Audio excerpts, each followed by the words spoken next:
গণবিপ্লবে আপনারা রাষ্ট্র ক্ষমতায় বসেছেন ভারতের এজেন্ডা বাস্তবায়ন করার জন্য নয়, আমেরিকার এজেন্ডা বাস্তবায়ন করার জন্য নয়।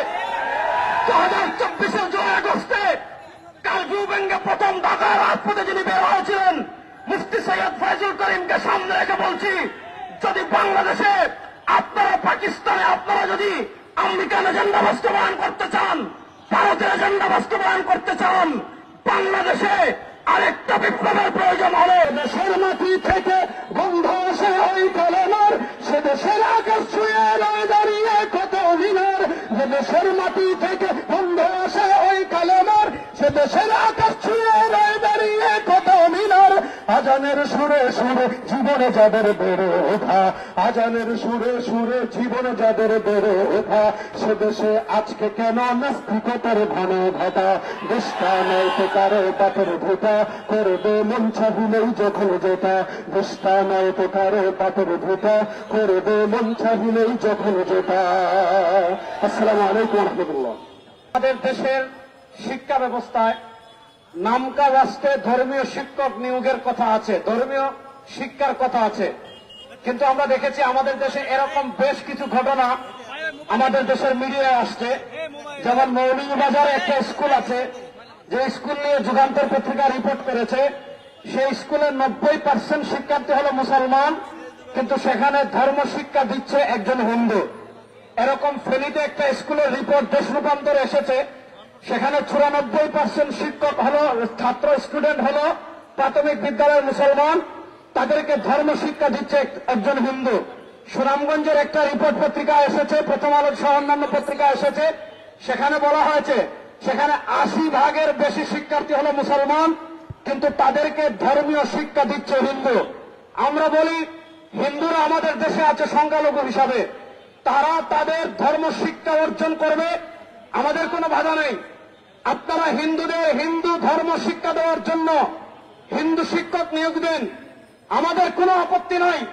কিন্তু এই দেশ 92% মুসলমানের দেশ, এখানে মুসলমানদেরকে ধর্মীয় শিক্ষা দিবে হিন্দু, মুসলমানদেরকে ধর্মীয় শিক্ষা দিবে রাম, মুসলমানদেরকে ধর্মীয় শিক্ষা দিবে রাম।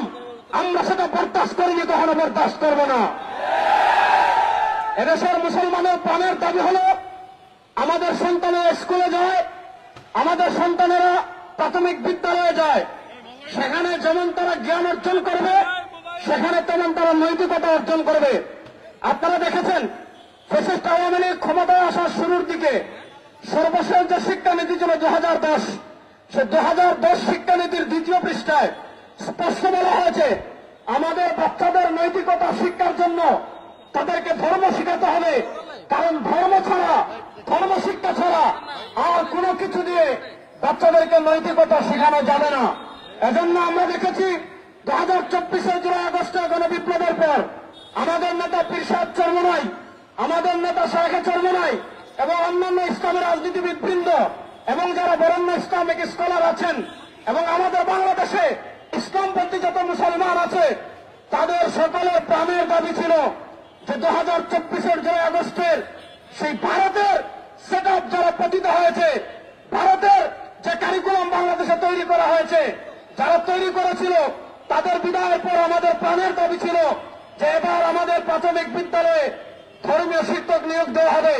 কিন্তু আমরা গত 2 সপ্তাহ আগে দেখেছি প্রাথমিক গণশিক্ষা অধিদপ্তর যেটা আছে সেটা থেকে প্রজ্ঞাপন প্রকাশ করা হয়েছে, সেখানে ধর্মীয় শিক্ষার শিক্ষক নিয়োগের কোনো আলাপ নাই।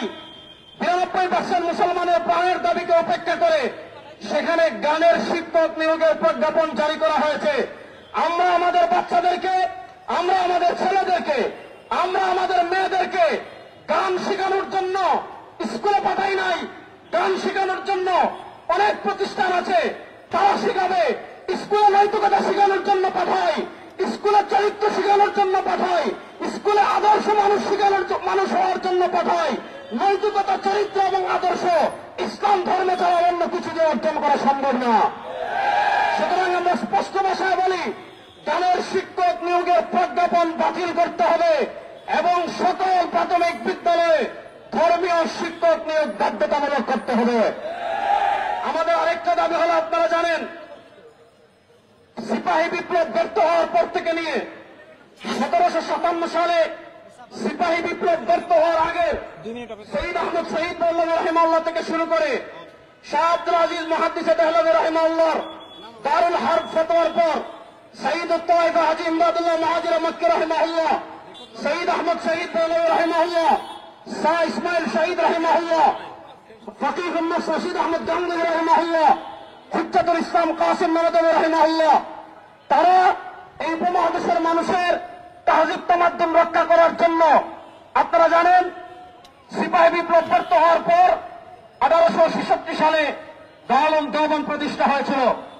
বাংলাদেশে দারুল দেওবন্দকে সামনে রেখে অনেক কওমি মাদ্রাসা আছে যারা এদেশের ইসলাম তাহজিব তামাদ্দুনের অন্যতম পাহারাদার। আপনারা জানেন আমাদের দেশের দাওরা হাদিসকে মাস্টার্সের স্বীকৃতি দেওয়া হয়েছে, আমাদের দেশের কওমি মাদ্রাসার সনদকে রাষ্ট্রীয় স্বীকৃতি দেওয়া হয়েছে। আমি সব জায়গায় বলি আমাদের স্বীকৃতি এটা একটা কলাপাতা, কলাপাতারও দাম আছে, কলাপাতা দিয়ে মসজিদে অনেক সময় সিন্নি নেওয়া যায়, কিন্তু কওমি মাদ্রাসার স্বীকৃতি আমাদের রাষ্ট্রীয়ভাবে এটার কোনো মূল্য নাই। আমরা স্পষ্ট ভাষায় বলি আমাদের দেশে যে ধর্মীয় শিক্ষক নিয়োগ দিবেন সেখানে কওমি মাদ্রাসার দাওরা হাদিসে যারা উত্তীর্ণ হবে তাদেরকেও সুযোগ দিতে হবে, কারণ তারাই প্রকৃত নৈতিকতা চর্চা করে এবং তাদেরকে যদি আপনারা সুযোগ দেন তাহলে বাংলাদেশের শিশুদেরকে তারা বিশুদ্ধ ঈমান শিখাবে, বিশুদ্ধ ইসলাম শিখাবে, বিশুদ্ধ নৈতিকতা শিখাবে। এজন্য অন্তর্বর্তীকালীন সরকারকে আমরা বলি ডক্টর ইউনূস সাহেব 2024-এর জুলাই আগস্টের গণবিপ্লব যদি না হতো শেখ হাসিনা আপনার লিফট বন্ধ করে আটতলায় উঠাতো আর নামাতো। 2024-এর জুলাই আগস্টের গণবিপ্লবে আপনারা রাষ্ট্র ক্ষমতায় বসেছেন ভারতের এজেন্ডা বাস্তবায়ন করার জন্য নয়, আমেরিকার এজেন্ডা বাস্তবায়ন করার জন্য নয়।